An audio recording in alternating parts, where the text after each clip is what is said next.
This Wellness Couch podcast proudly brought to you by the Wellness Base Camp in Perth, our first ever event in WA. This Saturday, April 6th at the Royal Perth Yacht Club, featuring some of your favourite Wellness Couch podcasters. For last minute tickets and all info, go to thewellnessbasecamp.com.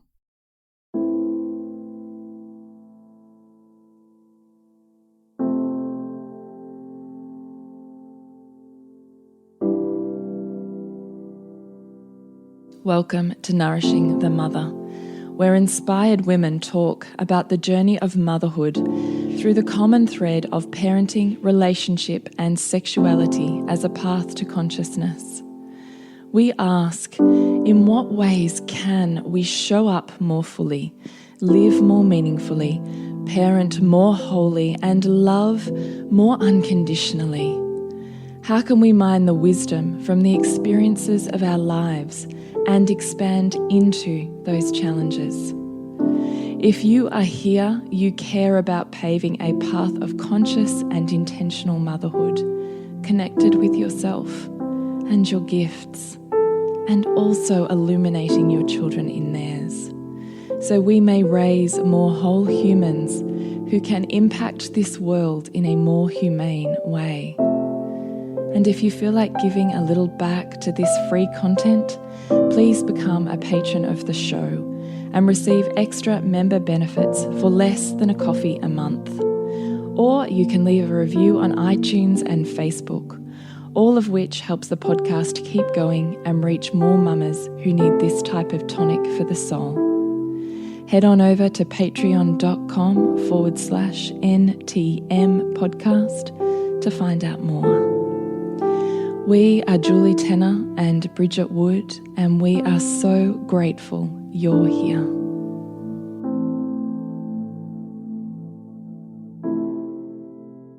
Hello and welcome to Nourishing the Mother. I'm Bridget Wood. And I'm Julie Tenner, and today's podcast is Inspiration for Balancing Attachment, Parenting and You. And it comes off the back of a few interactions and conversations Bridget and I have had this week, and then a beautiful listener email. Yeah. We just feel like this is really big. So our desire with this topic is to, I guess, a little bit of personal story, but more through the lens of what are the conscious questions, what are the thought processes to begin challenging the beliefs that you hold, and what are a few gems for moving forwards when it comes to it's working until it's not, and what do you do when it's not and you're stuck in a paradigm. And what it looks like to get fearlessly authentic with yourself around your needs and your values, and how they can serve your child and your family, not take away from them, which can be so easily negated, I think, in this conscious mothering path. Yes, definitely. But first, we want to kick off this week with some shout outs. Our first shout outs to the people who are supporting the podcast via Patreon, which is a platform to really get behind the things that you love and contribute to them in a way that helps them. It's sustainable. It's sustainable. So it helps keep the podcast going for us, but you also get something in return. Yeah. So we have two different tiers with Patreon, and you can contribute monthly, and we give you bonus extras, we give you resources. So, and this is going to be this constantly evolving space where we are adding value, which we're really excited about. Basically, it's a love-on process. So you're loving on the podcast, which we love on you for doing, and so it feels like a reciprocal relationship. Yeah. So we really want to honour those women or businesses that are really fueling the building of this as a momentum. Yes. So that's why we want to do shout-outs. We do. So we would love to say thank you to Alison, Amelia, Emma, Georgina, Michelle, Nicole and Sandy for being the first ones to get behind the podcast, which is really awesome. We're so grateful. We opened up and went, oh, that's amazing. Yeah. So thank you, ladies. It's awesome. And if you would love to, we'd love to remind you to jump onto nourishingthemother.com.au and sign up to join our tribe. Scroll on down on the homepage to the red banner and you'll see a link where you can drop in your email address. And once a week, we'll shoot you not even once a week, once a fortnight, we send you an email that just has links to what we've put out in the world, and you can click on where you'd love to dive deeper. And then occasionally we send you more intimate emails that, are some of our conscious awakenings, but not what we're ready to put on socials. They're for more intimate, loving tribes. Yes. So if you'd love to be part of that, then please jump on to nourishingthemother.com.au. So as Jules mentioned, this topic, it feels like a big one. Like there's a lot to this. And I think that a lot of this topic speaks to our own evolution of our own mothering journey, having come from that, Totes. you know, give up every piece of yourself in order to your, you know, so that your child won't feel, you know, unloved or unseen or unheard or unvalued, basically, you know, to soothe the inner child within us. Yeah. Well, I think particularly when you're looking at educating yourself and schooling yourself into a form of a paradigm of attachment, if you particularly perceive that you didn't have it, then you have this building momentum to produce or provide the opposite experience to what you yourself had. Yeah. And I think there's not a lot of necessarily space in that conversation for, but what happens to the mother and what happens to the couple and the relationship when everything is devoted to meeting the totality of needs to one or more humans. You know, if we had a relationship that was one-sided, an intimate relationship that was all about meeting the needs of one person, we'd have some major issues about that. Wouldn't we? It almost seem like kind of pathological if you were trying to do that in an intimate relationship, kind of give up pieces of yourself in order to be loved. Them, to be okay, to keep them happy, to keep them feeling good. But yet in some way that's kind of condoned in mothering or even celebrated in certainly in attachment parenting. And I mean, attachment parenting kind of took John Bowlby's attachment theory and kind of ran with it, you know, and built a paradigm. A paradigm that I think, you know, also kind of almost celebrates a level of martyrdom where, you know, you do give up everything, I think, unless you can stay connected to who you are in that relationship and what you need in that relationship. It's easy to be lost in it. Yeah. And that's not that we're not condoning attachment parenting, because if you've listened for a long time, the truth of it is that is utterly what we are seeking in our conscious parenting journey. That's not the conversation we're having. We totally and utterly believe in strong attachment-based theories and presentations of parenting styles, whatever they may be. But what we're saying is, what happens when the understanding of that becomes I'm available and giving up of myself 24 hours a day, 7 days a week to this one person, and I'm lost in that. Or, you know, I'm feeling resentment or I'm feeling completely disconnected from myself, but I can't give voice to that because that's wrong. I shouldn't be feeling this way. Yes. And so you're minimizing your own experience because there's no emotional safety for you in that relationship. Yeah, or in those belief systems. Yeah, in those beliefs. You know, that's the conversation we want to have today. So please don't think this is rallying against attachment parenting. It is not. Everything is working until it isn't working. And that's what we're talking about. What happens when you find yourself immersed in the world of natural and attachment parenting, and all of a sudden what used to work no longer is, and you are conflicted and in pain of various forms internally? What happens when you find yourself there? Because I'm not sure there's much of a conversation around that within an attachment, respectful parenting environment. Yeah, I don't think that there is. And I think that often women kind of enter like online, you know, like Facebook groups, or they enter into discussions with like-minded people, and everyone is all saying, oh yeah, like, you know, that's me too. And I'm thinking about stories of, say, you know, like I've got an 8-month-old who just wants to boob all night, and, you know, so they're just constantly attached. And when that becomes your normal and everybody else around you seems to be doing that too, unless you're willing to listen to yourself, who might be getting uncomfortable with that, if everyone else is around you doing it, then sometimes you might think, oh, well, I guess this is just what I have to do. And great if that works for you. But if it doesn't anymore, because our babies are changing so much and we are changing so much as mothers, it's okay. And we want to give voice to that part of you that's wanting to speak up but that maybe can't, because it's not a safe space for them. Totally. So we have a listener email, which is where we're going to start. Yeah. Or just a little part of it, because we thought this probably sets the tone for beginning where we want to begin. Yeah, and I think it speaks volumes. I mean, this beautiful listener, Cindy, says, I work in mental health and really align with attachment style parenting, but also acknowledge I sit more on that side of the fence, which does affect my ability to set limits and boundaries. I'm probably after inspiration for balance and reminders that this too shall pass. And that, to me, speaks to that dance between, I want to meet your needs, but what about my own? I want to give you that strong sense of connection, but what about my own boundaries? And that's really important to explore and to find the balance that works for us. And I don't know that this too shall pass. I mean, it can work for a little while, but I think even that notion or that saying doesn't give us permission to enter into what we're really yearning for. I agree with that. So we had a few points. Basically what we've done is to keep ourselves on track a little bit with this podcast. We've got a few points that we want to go through. So I think how we do this, Bridge, is we just start with one and we just check them off the list. What do you think? I love it. So the first one is, which we were contemplating as we're looking at this topic, is who or what are you subordinating to? What authority, what family history, what person? Because ultimately, if you're subscribing and shooting on yourself about attachment parenting, you're subordinating to the paradigm that is attachment parenting.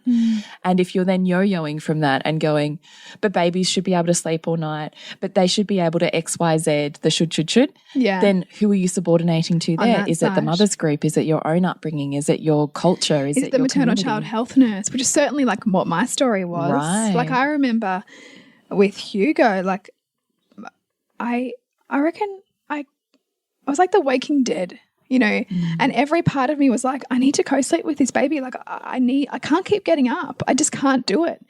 But I fought this desire within me because it felt wrong because, you know, you're given all the pamphlets and the leaflets and you're told you're not allowed to, or that it's bad, and so my inner yearning was meeting this outer authority that I was having to figure out how I stand up to in myself to go for what I needed in that at that time, right?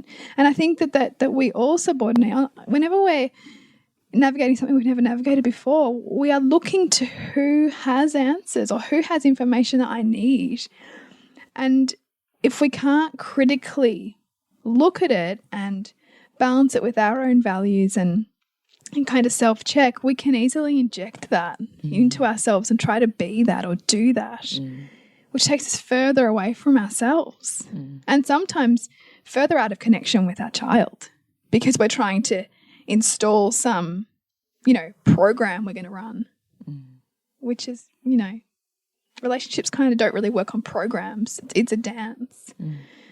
And so, yeah, I mean, that's a really big one. Who when you think about your attitudes to attachment or sleep, you know, who's the voice in your head? Who's the authority that you use to should on yourself? Who's the beliefs that you feel in your body you're scared of the ramifications from? So it could be, if I don't do this for my child, they'll be emotionally disconnected and mentally screwed up for life. Yeah. Or if I do this for my child, I'll never be sleeping or ever alone again. You know, like, what are the beliefs that are sitting there? Yeah. Like a backpack that you've picked up.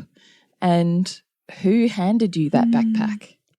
I'm just interrupting our podcast on inspiration for balancing attachment parenting and you to let you know we do have our next live round of Loathing to Loving, our online 5-week facilitated program, coming up at the end of April.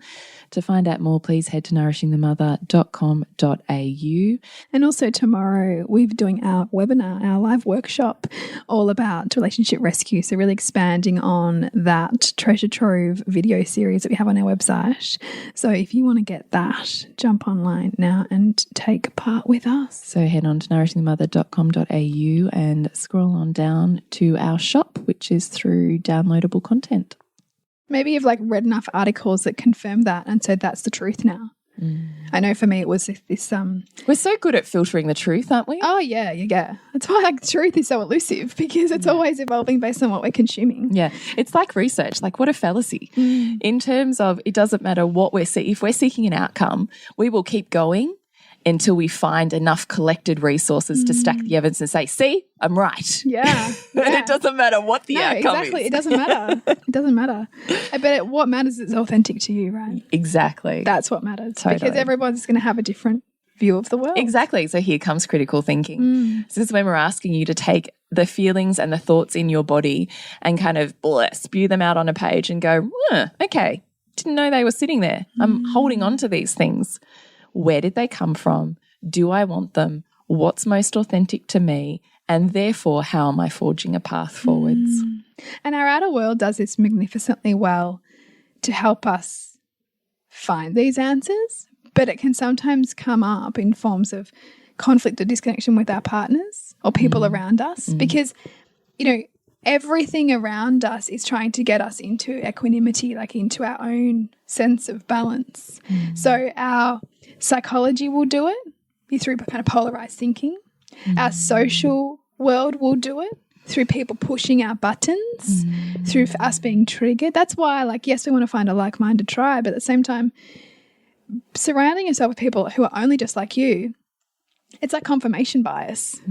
You know, you don't get taken to your edges. You don't get to grow in the ways in which people who have opposite views to you call you to do.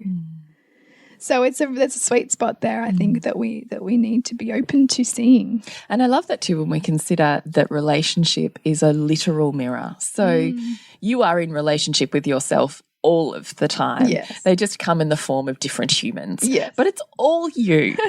So the point is, what are they saying and speaking to you that you are hearing, loving, hating, triggering to?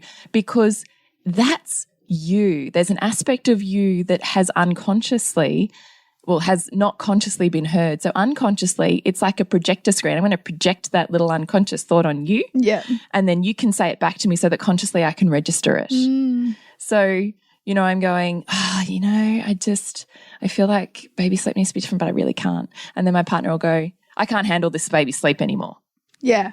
And you take it personally and feel really triggered and you like judge them and make it a whole big thing. And that helps you. It gives you feedback to your subordinations, to your polarized thinking, you know, to all of this stuff. You're too soft on them. I can't parent the way that we're parenting anymore. Yeah. There's a part of you that's just seeking to be heard, to maybe find more information, to maybe heal old wounds so that you can sit more authentically in your next step. It's not them. Yeah. They are you. You're just projector screening onto them and they're beautifully shouting it back at you so that you hear it because you're not currently listening to it. They're bringing you your unconscious. And it's kind of almost like, you know, our children do that too. Like the more infatuated we are with them as babies, the more resentful we can become of their toddler behavior because the resentment was there. It was just hidden. You know, maybe the resentment for you if you're a new mother and you've got a baby, maybe that buried resentment is a sleep thing, right? It's still there, bubbling away whether you're conscious of it or not. And our toddlers will bring us that because ultimately they're whole people, you know, and we're going to both love and despise aspects of them like we love and despise aspects of ourselves and our intimate partners and everybody in the world. And that's our human nature.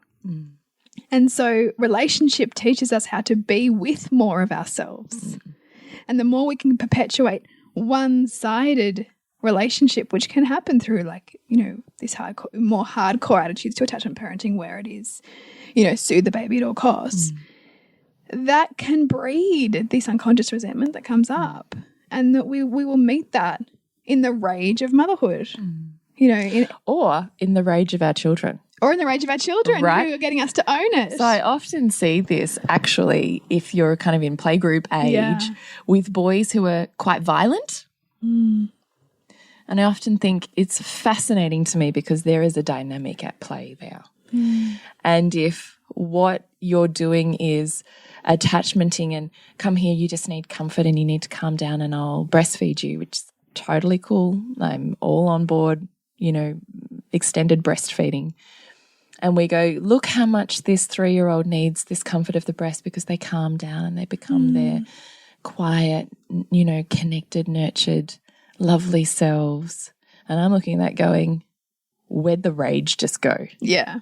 Because it didn't come out. It didn't have an outlet or an expression or a place of you're welcome here at my table.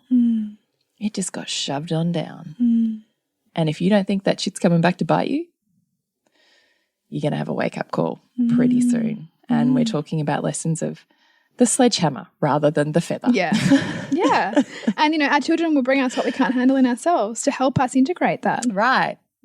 So their aggression, how much of that's your aggression? Yes. That you haven't made safe. Well, we can't be with our children what we can't be with ourselves. Yeah. So if we can't handle our own sense of intolerance and rage and the feelings, thoughts and expressions that rebound off of that, we literally can't hold it in our children. So soothing them is soothing us because it's so uncomfortable for us to see it, feel it, hear it, be around it. Be with it. Yeah. You'll know it even when your kids fight, right? Yeah. And you don't want to hear it. Yeah.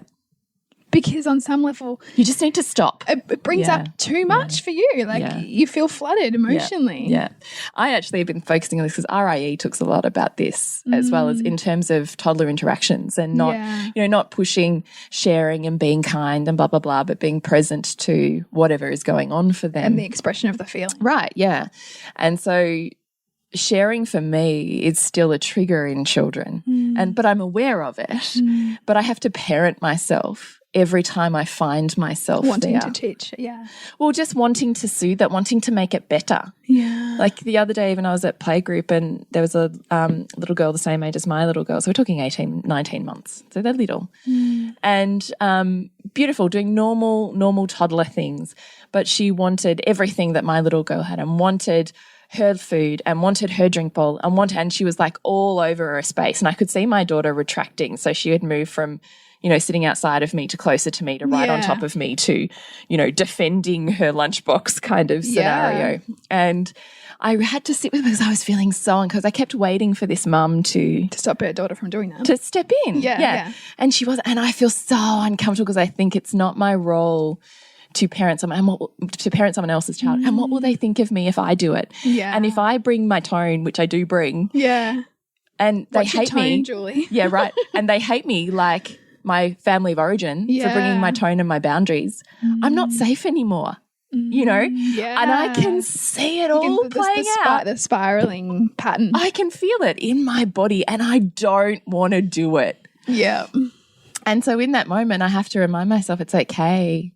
And so I created a space with my arm and said to this little girl, I think Gwen is really wanting some space right now. And then, you've got some feelings about that. Yeah.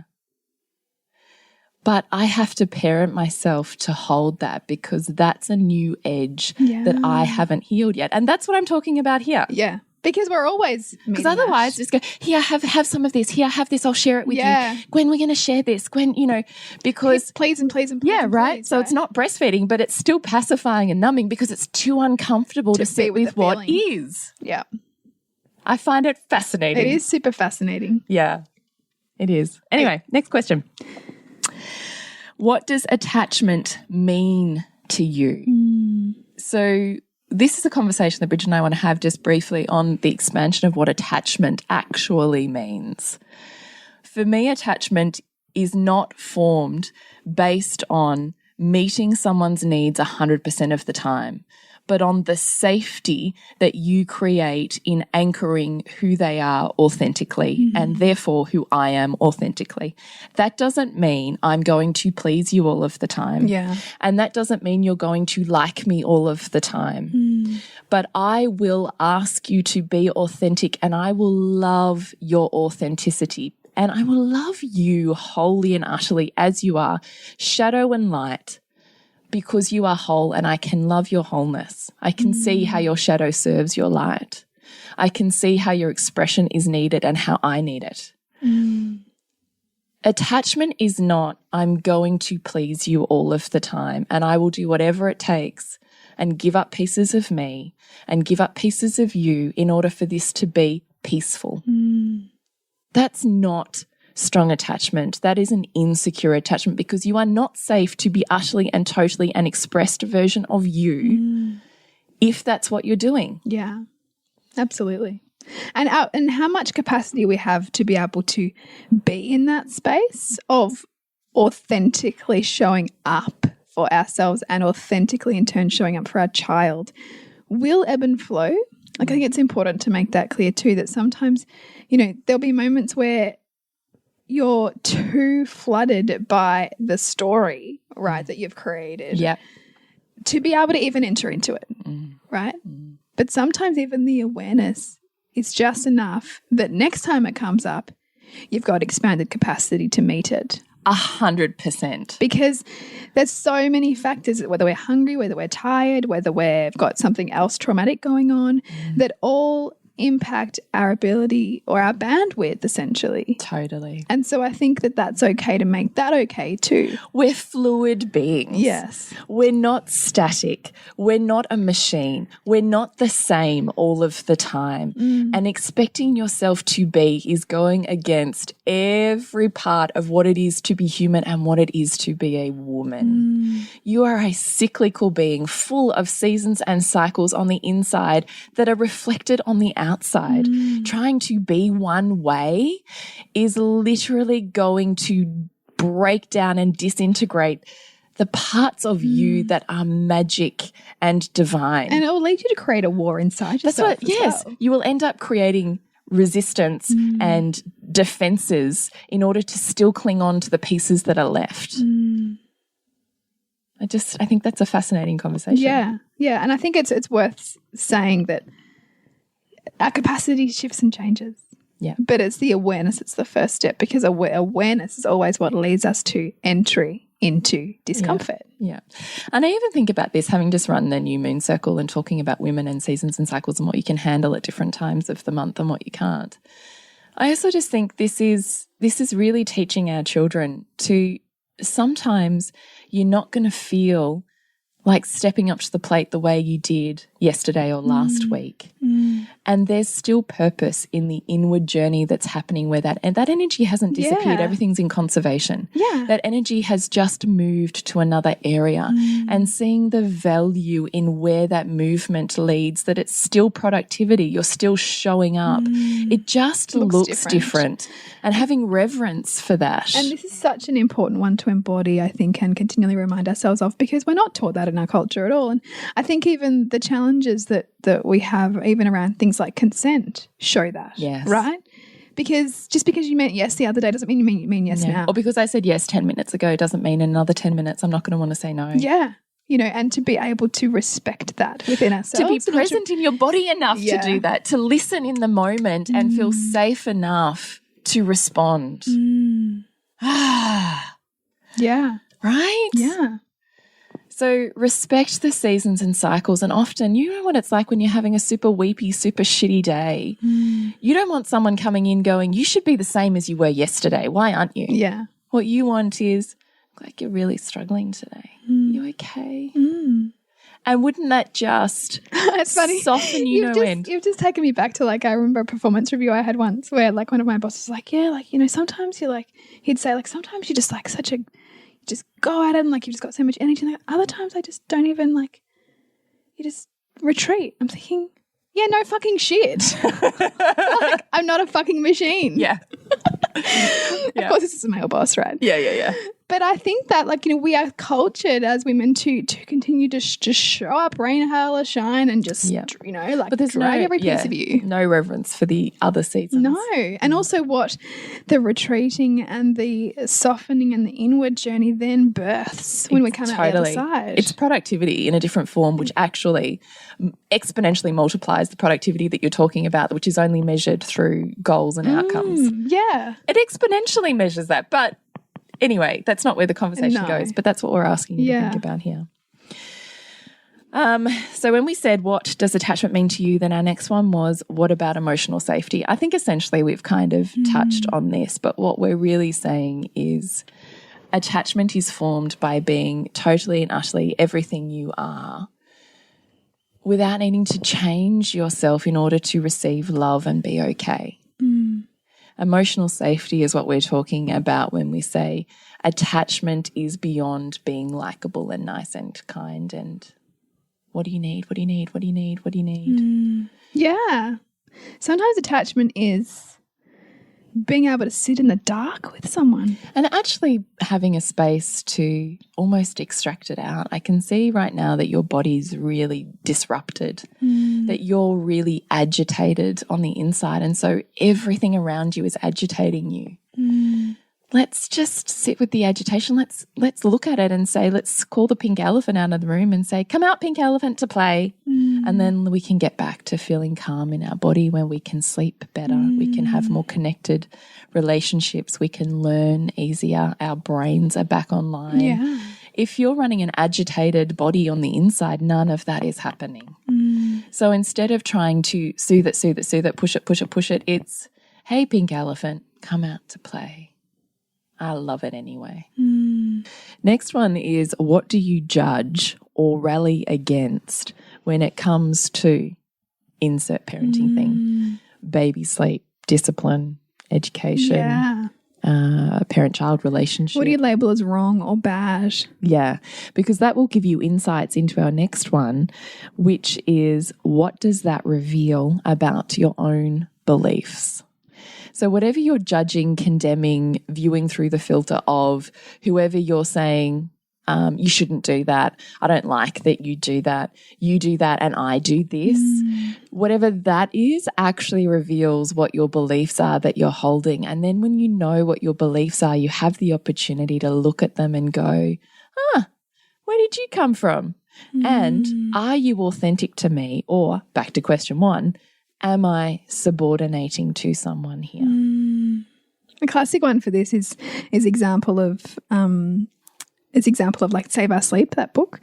And, you know, I used to have such a visceral reaction to anyone who would recommend that. Yeah, totes, me too. You know, and in fact, it was so funny because my brother. There was another one around then. What was it? Back when I was like, like 15 years ago, there was another. It wasn't Save Our Sleep. There was another one. Tizzy Hall. Yeah, that's her book. Oh, is there? Was there another one though? Anyway, it doesn't matter. But like that's kind of like the poster book for like, you know, routine and, you know, I think she says something in there. It doesn't matter if they vomit, just go back in and like settle them and tuck them in again. Like, you know, it's a full on cried out thing. But, you know, I was interested because I felt in my body how like I checked in with myself because my brother was saying, oh, yep, you know, like I'm reading Save Our Sleep at the moment. Like, and I just had to just smile inwardly with myself around that because I still have a ring story on that book and those approaches. But I also really recognize for some people, that's what they really want to do. And that might really help their family, you know, and maybe their baby will be fine with it. But noticing the reactions and the judgments that we project out is really powerful for giving us insight to where our beliefs lie. The other thing I find really interesting about that, though, taking your example, is yes, I felt the same until I'm several babies down the track and I realize not all of it, but some of it has point and purpose and reason. So don't throw the baby out with the bathwater. Don't throw the baby out with the book. Yeah, right? Yeah. It's this, I think we can get so like that's them and us. And I can see how I did that with the book and whatever that book represented and meant. I had a belief about that book and who the people were that read that book and who the people were that subscribed to that book and therefore who their children would be. Yes. And what type of relationship they would have. You're extrapolating it out. Oh, man. I've made an entire world about who these people are. Yes. And who I am. Yeah. And that's what I'm asking you to look at.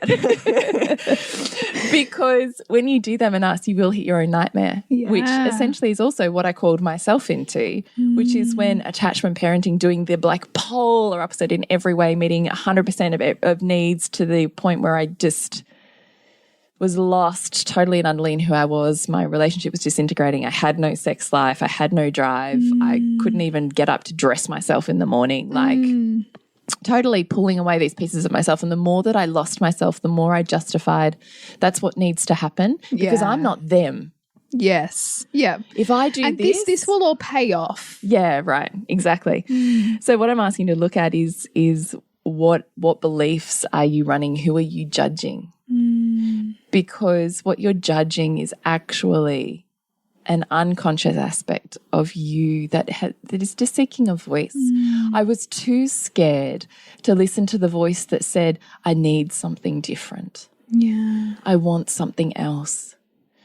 If I put in structure around sleep, what would that mean? Because when I hold such a strong polarization, it means for me if I give up even a piece of what I am over in this camp, it means I'm going to be exactly like those people. And the pain of being exactly like the people I'd created in my mind was so intense, I couldn't even filter out the parts that were worthy. Or, you know, if my baby sleeps on a routine or sleeps really well or, you know, is predictable with sleep, what does that mean I'm going to be called to face in other areas of life that at the moment, even though this feels shit, I get to hide from? You know, and how will my identity as a mother be changed if I'm no longer needed in that way? Because we hold on to that too. Yeah, we do. And I think breastfeeding is a classic one. Yeah. You know, how can this relationship continue with its connection if I don't show up in that way, if I don't give in that way? And so we can stay in patterns that sometimes don't feel good anymore, but we can be too afraid to change them for what might be on the other side. Or what that means about our identity. Yeah. What parts of us we have to let go, who we'd have to show up to that would say, oh, coming over to the dark side, are you? Yeah. Who have we judged and created entire stories and constructions and identities around that we would be called to shift if we did that? And when we think our values are being deeply challenged, we are going to run for the hills from that stuff. When we think our identity is on the line, we're not even going to want to enter it. So the point is to disintegrate your identity enough to see you are not your parenting. Yes. And you are not your child. Who are you? And we're asking you, who are you? Authentically, beyond the subordinations, beyond the beliefs, beyond the feelings, beyond the triggers. Who are you? Because when you're there and you realize you're actually none of it, then you have a freedom to move. So I love attachment parenting. I love having connected relationships. I love children who know that I am there whether they wake up at 2 a.m. in the morning or, you know, I don't know, 10 o'clock in the day. Yeah. But that doesn't mean I'm not still really clear on boundaries. Yeah. And I'm going to take a little piece of that, which I know sleep training unfortunately really works. Hey, I fucking hate that word, but it works. We are creatures that evolve to a circadian rhythm. And you can instill a flow of hormones based solely and wholly on having routine. And also we're enormously habitual. Yes, you know, exactly. We form habits and those habits become laid down really easily neurologically. And so and become a gorge of a pathway that we just keep following. Yeah. Same track. And so our children are the same. And so, yes, maybe they do really love breastfeeding and it soothes a part of them and they get nourishment from it. But it's also a deeply formed habit, you know, like just like any kind of sleep cue or any kind of, you know, way of doing things. Yeah. You know, I certainly see this with, you know, raising my kids with a lot of Montessori principles. Montessori is designed in the way that it's designed because we are so order seeking, because we are so routine and rhythm based as humans, and because we organize our environment in such a way that we're looking for things to be familiar. And so when we're trying to change it, there's going to be resistance, but that's okay. Yeah, totally. So let me go back to my list. What are your dreams, ambitions, and aspirations? Yours. You as a personal woman, identity, authentic soul in this world who has a desire and a dream to do something, be bigger, have a soul purpose, have a trajectory. What is really important to you? What are your dreams? Are you allowed them? What are your aspirations? Are they okay? Where do you want to be in the world knowing you have purpose for being here? And if you don't think you do, you've just forgotten. So how okay are you with you having aspirations, inspirations, and a trajectory beyond meeting the needs of your immediate child? Yeah. How okay are you with that? So if you hear that, we've got quite a storm going on, so that's rain. Maybe you can just enjoy that sound. It becomes white noise. The other part to that is, where is the values clash? So when we're feeling like something's being challenged and it's hard, even when it didn't used to be, there's a values clash at play. So something is rallying or seeing like it's taking away from another thing. And so there's part of us that's going to be having an internal wrestle and conflict about that. So if on some level I have a value on, I don't know, personal growth and development, and I see right now that the fact that I'm so tired, or the fact that I'm doing this, and this in my parenting is taking away from my ability to do that, part of me is going to be wrestling against myself. Yeah. And so I'm going to feel pain and I'm going to want to change it, but I'm not necessarily going to know how. So we're asking you, what are your values and where are they currently clashing? Which are the two that are clashing right now? And how can you see that instead of being counter-opposing to each other, that the very situation you're in right now is perfect in the growth for each of them, so they can relax into you having space to grow both of them, just with a different approach than what you're currently using, rather than feeling like they have to fight and compete with each other. Do you have anything else you want to say on values? I think it's enormous, that one, and I think that it's one of those ones that we can tend to minimise when we've got, you know, particularly a certain kind of parenting or a certain kind of way of showing up to our child on a pedestal. If we don't listen to our own and look for what theirs are and the way to meet everybody's, then it can feel like a win-lose kind of dynamic with our children or our families. Whereas it's possible to find the win-win. I think it's really good to develop that language with ourselves around our values and our children's values and getting everybody's needs met. So I think we're just about out of time, Bridge. Is there anything left unsaid for you? Look, I think it is that point. Like, parenting is a relationship between two people, right? Two whole people, and not for one to give all of themselves at the expense of who they are. And yes, motherhood is immense service. Yes, it can feel thankless at times. Yes, can be exhausting. But there are ways for us to put back in and ways for us to listen more deeply so that we can show up authentically, you know, and with boundaries that are not unreasonable and that can be delivered to those we love in a way that's respectful as well. And that's seeing how boundaries actually serve your desire to have a connected, emotionally intelligent, intimate relationship with your child. A boundary allows them the opportunity to release, to be heard, to explore their dark side. Yeah. You are offering them, in honouring your own boundary and sense of authenticity, you're offering them the opportunity to explore theirs. And that is a gift. That is on the way, not in the way to your conscious parenting path. Yeah. So I'm just asking you to change how you see that, and that how you feel and the vibe that you carry as being central to that family unit. You are worth investing in. You are worth showing the pathway forwards for authenticity, because you set an allowance, a pathway, breadcrumbs for them to look up and go, I'm allowed that too. You give them a blueprint, right? So if you want them to stay authentically connected to who they are amid a world that's going to want them to be something else, that's asking you to do the same. You know, and so that can require some real deep soul searching and some real deep presence with yourself, and a willingness to be held by others as you enter that, I think, too, and make safe some of those questions that perhaps other spaces that you're in have made unsafe. Some of those questions. Definitely.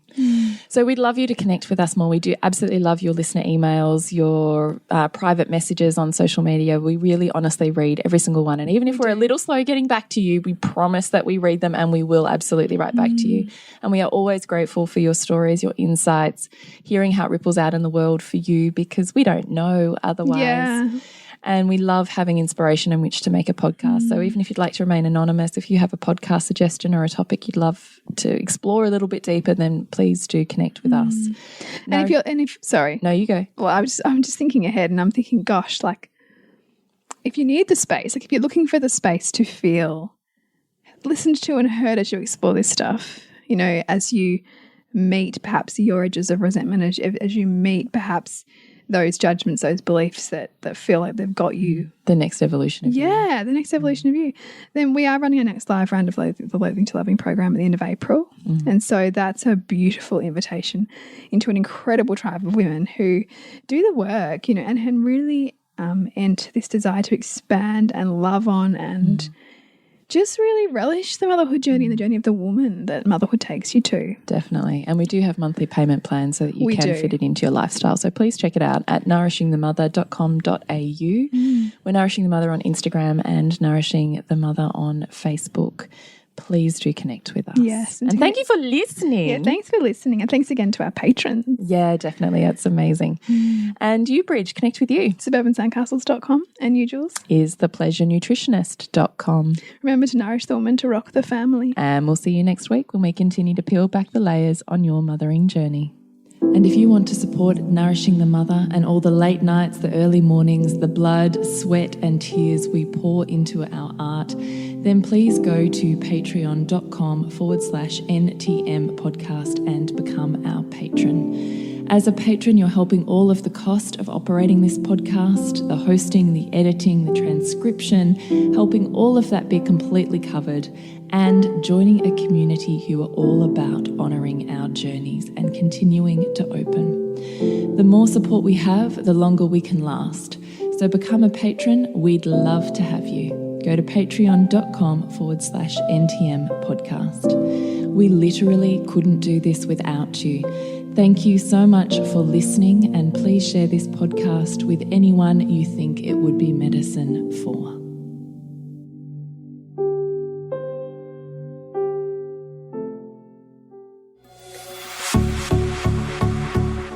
This has been a production of TheWellnessCouch.com. Check us out on Facebook and join in the conversation on Facebook.com/TheWellnessCouch. Subscribe to each show on iTunes and check us out on Twitter. The Wellness Couch, streaming wellness into your lives. Whilst the Wellness Couch presenter endeavor to provide accurate and helpful information to their listeners, these podcasts cannot take into account individual circumstances and are not intended to be a substitute for health and medical advice from a qualified health professional. You should always seek the advice of a qualified health professional before acting on any of the information provided by any of the Wellness Couch podcasts.